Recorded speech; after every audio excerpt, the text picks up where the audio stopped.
नमस्कार मित्रांनो, आज आपण पाहणार आहोत जगातील काही देश आणि त्यांची अशी वैशिष्ट्ये जी ऐकून तुम्ही थक्क व्हाल. कुठे 6 महिने रात्र असते, तर कुठे -डिग्रीमध्ये टेम्परेचर, तर कुठे हवा इतकी स्वच्छ असते की आजारच होत नाहीत. चला तर मग सुरू करूया हा भन्नाट प्रवास. Number 1, Norway. नॉर्वे हा देश आर्टिक सर्कलमध्ये आहे. इथे उन्हाळ्यात सूर्य मावळतच नाही, म्हणजे 24 तास दिवस, आणि हिवाळ्यात संपूर्ण 6 महिने अंधार, म्हणजे 6 महिने दिवस 6 महिने अंधार. यामुळे इथलं वातावरण खूप वेगळं आहे आणि लोकांची जीवनशैलीही खास आहे. Number 2, Chile. पृथ्वीवरील सर्वात कोरडे ठिकाण. चिलीमधील अटाकामा वाळवंट हे जगातील सर्वात कोरडे ठिकाण आहे. इथे काही भागात शेकडो वर्ष पाऊस पडलेलाच नाही, पण आश्चर्य म्हणजे इथे आकाश इतकं स्वच्छ असतं की खगोलशास्त्रज्ञांसाठी हे स्वर्गच आहे.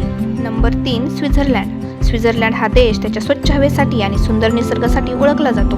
इथं प्रदूषण खूप कमी आहे, त्यामुळे लोकांची आरोग्य स्थिती खूप चांगली असते. म्हणूनच हा देश हेल्दी लाईफस्टाईलसाठी प्रसिद्ध आहे. नंबर 4, भारत. सर्वात जास्त पाऊस पडणारे ठिकाण. आपल्या भारतातल्या मेघालय राज्यातील मावसिनराम येथे जगातील सर्वाधिक पाऊस पडतो. येथे दरवर्षी इतका पाऊस पडतो की लोकांनी जिवंत मुळांच्या पुलांचा शोध लावलेला आहे. हे निसर्गाशी जुळून घेण्याचं उत्तम उदाहरण आहे. Number 5, Antarctica. अंटार्क्टिका हा पृथ्वीवरील सर्वात थंड प्रदेश आहे. येथे तापमान -80 डिग्रीपर्यंत जाऊ शकतं. येथे कोणताही कायमचा मानवी वावर नाही, फक्त संशोधनासाठी वैज्ञानिक जातात. Number 6, Japan. भूकंपांची भूमी. जपानमध्ये दरवर्षी हजारो भूकंप होतात, पण तिथली टेक्नॉलॉजी इतकी प्रगत आहे की इमारती भूकंपातही सुरक्षित राहतात. हे निसर्गाशी लढण्याचं नव्हे, तर जुळवून घेण्याचं उत्तम उदाहरण आहे. नंबर 7, मालदीव. समुद्रात बुडणारा देश. मालदीव हा एक सुंदर बेटांचा देश आहे, पण समुद्राची पातळी वाढत असल्यामुळे हा देश भविष्यात बुडण्याच्या धोक्यात आहे. हा आपल्यासाठी मोठा इशारा आहे. क्लायमेट चेंज खरोखरच गंभीर आहे.